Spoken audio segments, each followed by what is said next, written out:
During March of 2019, I had the privilege of attending with Rabbi Blake and other WRT professionals a benefit for the Auburn Theological Seminary.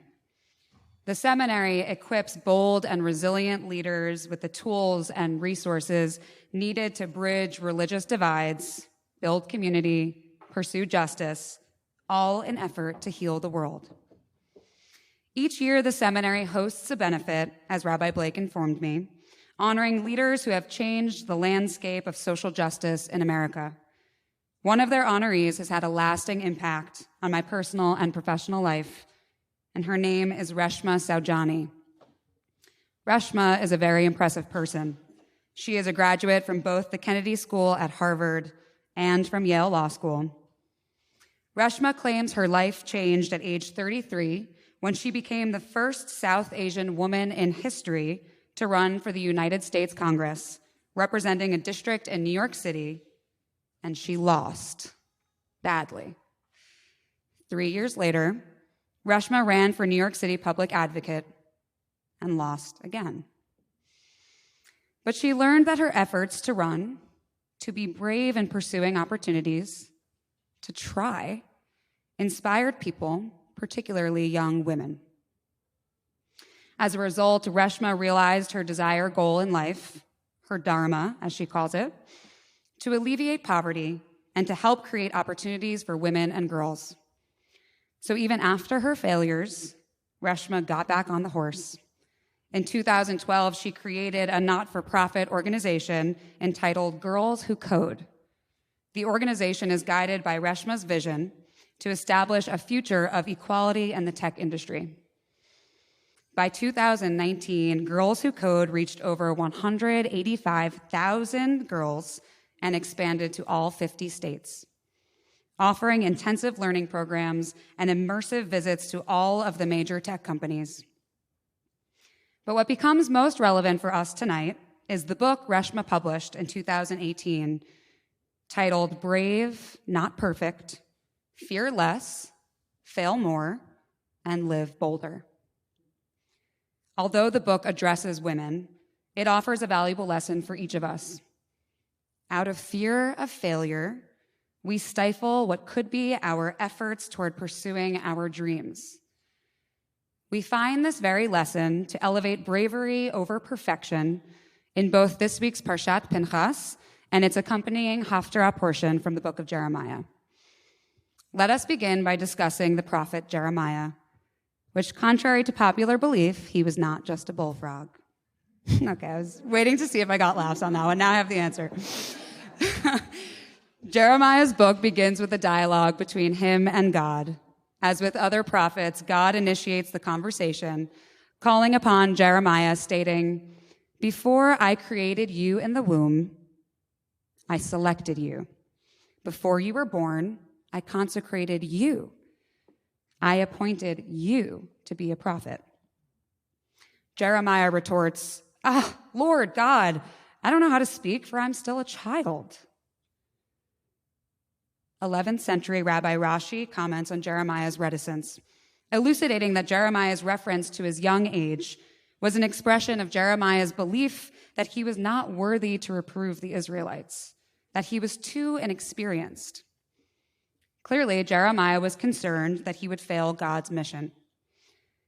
God reassures Jeremiah, advising Jeremiah to refrain from referring to himself as a child, and certifies Jeremiah's legitimacy and potential, saying, "Have no fear, for I am with you to deliver you." Being wary of God's call to prophecy is a common trope in the Tanakh. Moshe Rabbeinu, arguably our most revered prophet, had 5 separate attempts to reject God's call, asserting, "Who am I that I should go to Pharaoh, and that I should bring the children of Israel out of Egypt? What if they do not believe me, nor listen to me, questioning that you, God, called upon me?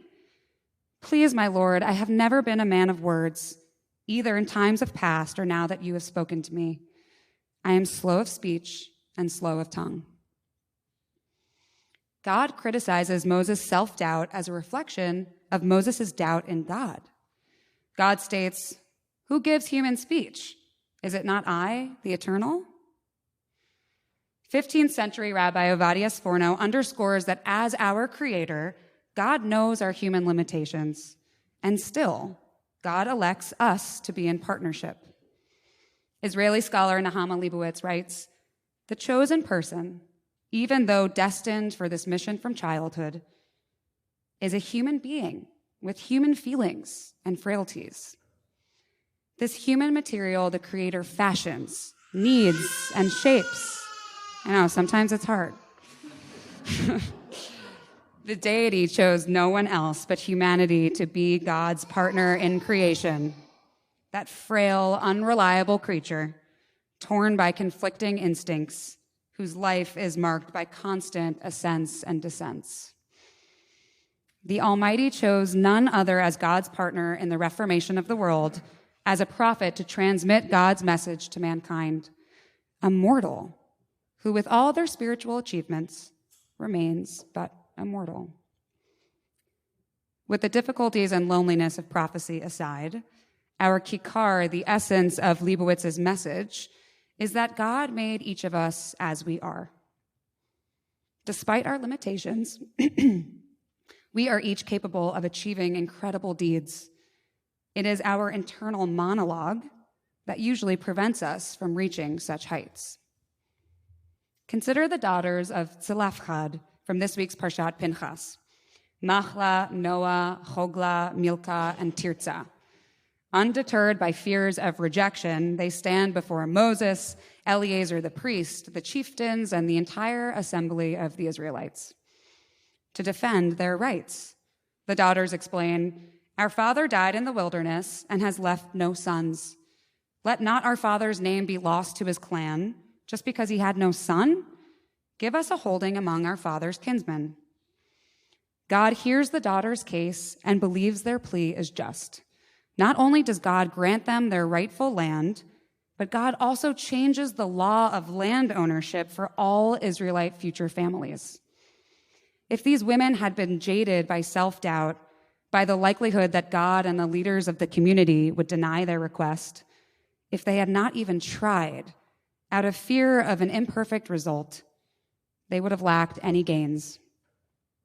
Reshma Saujani explains, when we hold ourselves back for fear of not being good enough or fear of being rejected, we tamp down our dreams and narrow our world, along with our opportunities for happiness.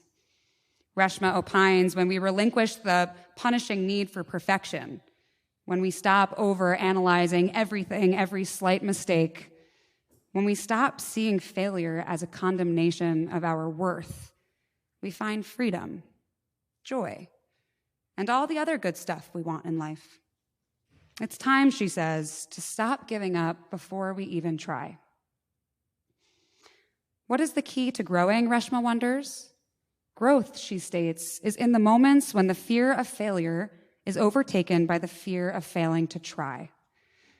Despite the understandable doubts every Israelite prophet has faced, they nevertheless pursued God's charge because they had the benefit of a divine source reassuring them of their worth. But hearing this source was not easy for them and remains challenging for us. Hearing the still small voice of God requires sifting through our doubts and our fears of failure, and nevertheless trying, despite the imperfections of our efforts and our results. James Clear, author of the #1 New York Times bestseller, Atomic Habits, writes, "Too often we convince ourselves that massive success requires massive action.